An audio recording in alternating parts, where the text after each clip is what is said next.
Have you ever heard of Candyman? And if you look in the mirror, you say his name 5 times. In cities everywhere, Candyman? they whisper his name. Right. Candyman. It's just a story. Candyman? Candyman. Just a ghost story. Candyman. An entire community starts attributing the daily horrors of their lives to a mythical figure. The legend first appeared in 1890. He was attacked, mutilated, and burned to death. Poor Candyman. Helen, a woman died in there. Leave it. Everyone knows he isn't real. That's modern oral folklore. Everyone. Except Helen Lyle. Bring it up. It ain't safe around here. I don't scare too easy. Wanna know about Ruthie Jean? They ain't never gonna catch him. Who? Candyman. Who is that? I came for you. Do I know you? So we're going to go back to Clive Barker for the last review. This is another early 90s picture, and it's called Candyman. It's set in Chicago, and Virginia Madsen stars as who's fucking awesome. She's really good in this movie. It was actually a good way for her to sort of break out of the sort of the sultry, sexy femme fatale roles. She was just like really centered and carried the whole movie. She's investigating urban legends, and she is very brazen and brave. Like, one of the interesting things about the movie that it's obviously has like it talks about race. Like, the main character is this black hook-handed vengeful killer, but it was interesting how uncomfortable I was with Virginia Madsen exploring Cabrini Green by herself, and how, like, I feel like that's incredibly dangerous. And that's racial, right? And this movie was made right on the edge of like the LA riots and some real tough turmoil. Like, it's hard to say if the timing was good or bad for Candyman, but this issue-based sort of systematic racism is definitely dealt with in Candyman, and in a way that we won't see it really, that in a really large scale way again until Jordan Peele enters the scene 20 years later, right? So that alone makes the movie interesting. But the thing that makes me come back to Candyman, and the thing that I have like the greatest respect for it, and I think of any of the Clive Barker adaptations, this movie's legitimately fucking scary. There is some genuinely scary stuff. It's not all just like the sort of racial tension stuff either. It's like genuinely strong jump scares, earned jump scares. And Tony Todd is terrifying in this movie. And just the idea, like, I've brought it up in the podcast before, creative minds can almost conjure a spirit. That's why every drama department in the world is haunted. Every theater is haunted because creative people are there and their energy wants there to be a ghost there. But this is not one of these positive, cute little ghosts. This is all the negative energy and all of the wrongs that have been done, not just to Candyman, but to the community, all centered in this place, that they can summon it. And they can summon it by saying Candyman into a mirror 5 times. It's Clive Barker's version of Bloody Mary, fair enough, but it fucking works. It absolutely fucking works. It takes its time, it's patient, it's atmospheric. And of all the great slasher monsters, one of the interesting things about Tony Todd is he's not wearing a mask, he's not burned, he's not scarred. He's Tony Todd. He's got a hook for a hand. That's our monster. And he's terrifying. That's where I start with Candyman. Well, I'm going to make a bold, controversial statement. Out of all the Clive Barker movies, I think this is the best. I mean, you said it was the scariest. I think it's the strongest. And I this is all due respect to Hellraiser, which Barker directed himself. This movie, I don't find it slow. I mean, it takes its time in a deliberate way. But it's patient horror making. It's not like a lot of people will come to it and think there's going to be a slasher around every corner. That's not the movie. It's more patient than that. But it's always scary. Like Candyman doesn't really actually show up until about 45 minutes into the picture. Yes, we get the opening monologue, but he's certainly he's talked about and whispered and stories told, in memory. But the character itself doesn't really show up until about almost the 45-minute mark, and that's kind of impressive. It also does tickle the horror bone and the intellectual bone for me, because one of the things I love about the horror genre and monsters is that a lot of these folklore tales come from different cultures, and they're designed to be warnings, if you will, or talk about something that is greater, that is really affecting a community or a person. The werewolf lore, as we mentioned in an earlier episode, was about people who might have been mad and ostracized from the group. Vampires are to do with sexuality. Frankenstein's about playing God. Yeah. Candyman is really talking about race in a lot of ways. He's a tragic villain where, he's created. His greatest crime is that he fell in love with a white woman during, slavery times. And the people believing in Candyman is what keeps him alive. So he says he has to shed innocent blood to stay alive. So it's sort of a little bit not vampiric in that he's drinking blood, but that he has to kill in order to keep living. Because if people stop believing him, a la the Freddy Krueger mythos or whatever, he ceases to exist. Yeah. In fact, the big deal with him convincing her of his existence is that very thing. It's sort of revitalizing his power.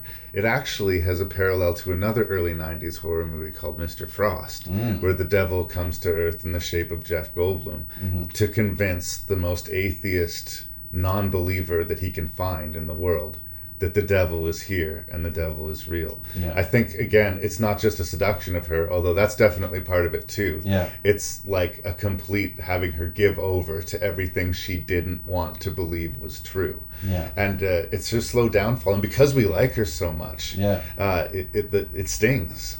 Every bad thing that happens to her sucks, and you keep on waiting for the turnaround to happen. And it just doesn't happen. No, this is a tragic story for the Virginia Madsen character, Helen. Let's talk about Virginia Madsen for a second.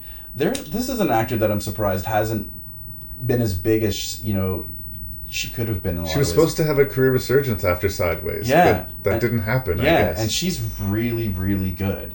She was good in this Dennis Hopper film, The Hot Spot. I don't know if you ever saw it. Oh yeah, Jennifer Connelly was in it. I saw it. Oh, there you go. I'm sorry. Wipe that drool from your chin there, buddy. I had a bit of a thing for Jennifer Connelly in the 90s. What were we talking about? No judgment. Okay. But she's really good. For a genre that gets criticized for being misogynistic, there's a lot of good female performances in the horror genre, and this is one of them. I've rang that bell so many times. Everyone's like, they're so terrible towards women. Have you watched any of these fucking movies? Usually a lot of female directors get their first cut their teeth in horror movies. There's a lot of really good strong female characters in most horror movies. Not all, but most horror movies. The smartest and most powerful character is the woman. It's just true. I mean, yes, there's a lot of women with their tits out that get killed. I'm not going to fight that. That is absolutely a fact. But there is probably statistically more strong female characters in the horror genre than there are in rom-coms. I'll buy that. And she's really good in this movie. Her and I think is it Vanessa Williams is her friend? Is it? I can't remember the actress's name. I don't have the IMDb in front of me. But again, they're really brave too. I like that they're trying to solve this puzzle, and whatever they need to do, wherever they need to go to solve it, they'll do it, and they'll just deal with what happens there. She gets a brutal shiner from one of the gangsters early in the movie. That's sort of the first domino that tips to start. It's like she first thinks maybe the Candyman is just being used by one of the local gangs as like a way to intimidate people. But no, of course Candyman's real. I want to talk about Tony Todd. I think I undercut how good Tony Todd was in the movie. I always think, for me, like the high watermark for me and Tony Todd was the remake of Night of the Living Dead. I just really liked what he did with that, and it was a tough role to step into, and I think he just fucking nailed it. He's a classically trained Shakespearean actor, and he's got real is for all the cheesy B movies that he makes, he is an absolutely serious and talented guy, and he gives Candyman gravitas. And there's so few horror icons that have gravitas. Like, Jason is a lot of things, but he doesn't carry a lot of like emotional punch. He just is what he is. Yeah. And we don't know. We know enough about him. We get his origin story, but there's something regal about him. He feels like he's like a wronged prince or like a wronged nobleman or like this, and that him having to kill people is not something that he necessarily takes joy in. Yeah. But he does do it in very gruesome ways. But it's a bland necessity. Yeah. And again, it's just the fact that it's not personal almost makes it more horrifying. Like, there's no appeal. Not that there's much appeal to Jason Voorhees either. There's almost the sense of desperation to him, almost like a vampire in that sort of way. Be my victim. Yeah. So he does. There's layers to this character that Freddy might not have, or even Jason has. But I'm talking about in one movie too. Yeah. Like there are two other Candyman movies, and the second one especially goes deeper into his backstory. Mm-hmm. But just based on what we get in this movie, we know what happened to him. That he had his hands sawed off and was killed with bees being swarmed all over him. Yeah. And that's a painful, awful sort of way to go, and it sort of created the creature or the entity that is Candyman. Yeah. But in spite of that, like, I think we're allowed, not a lot, but a little bit of sympathy for Candyman. Yeah, yeah. And that just sort of makes him different. Like, almost in a way, like with Frankenstein's story, like, because he's a created creature, we're supposed to be sympathetic to what he does, but that creature still chooses to kill out of vengeance. Yeah. And I think it's still bad. Don't kill people, but there's a difference between killing out of vengeance and killing for self-sustain. Yeah. So it's interesting. And Clive Barker's sort of story was originally set in Liverpool, I think, in England. And then moving it to America did nothing but actually enhance the themes. Yeah. A lot of times when they transplant the location, you can't quite put your finger on it, but somehow it doesn't feel right. Yeah. Chicago feels really right somehow. Yeah. Credit to Bernard Rose. That's the other guy I do want to shout out here. He did a film called Paper House in the 80s. Did you ever see that one? I want to see it because they mentioned it on the special features, but I don't think I did. If I did, I saw it and I was too young and I forgot about it. I had forgotten it as well, but apparently it's quite good. This guy also did Immortal Beloved, which I also really, really liked. And a not very well liked movie called Sex Tape. I have not. Haven't heard of that one. Yeah, I think it was, or something tape. It's like a found footage thing. I haven't seen it either. Okay. He's an interesting British director. Apparently he's a little bit crazy. He wanted to like hypnotize Virginia Madsen whenever she was in the presence of Candyman, and this like really slowed down production, but he just felt like she would have to get to this place. And the interview of Virginia Madsen was basically saying like she was confident she would get there, but she respected Bernard's process. But like, yeah, I get it. He's crazy, but I mean, if that's what's working for you, great. And it's always so interesting to me when this sort of gently meek smile kind of weird dude makes like a fucking scary movie. Like you just wouldn't think that came out of him. I mean, do credit to Clive Barker. Obviously it's his story, but there's really punchy moments in this. Yeah. Like Virginia Madsen waking up covered in blood, holding a knife, not knowing where she is, how she got there, hearing this woman screaming in the other room. You don't have time to, like, you're right there with her. You don't have time. And then in self-defense, she ends up striking this woman, and it's not one of these, like, glancing blows. Yeah. It's a butchery. It's just this brutal splash of a cut, and it gets way more intense and way more frightening than you expect it to. Yeah. And, because it had been so patient leading up to it. And then you get your classic horror thing where the protagonist is trying to tell everybody that it's the Candyman. Yeah, but no one believes you. Why would they believe that? Yeah. Right?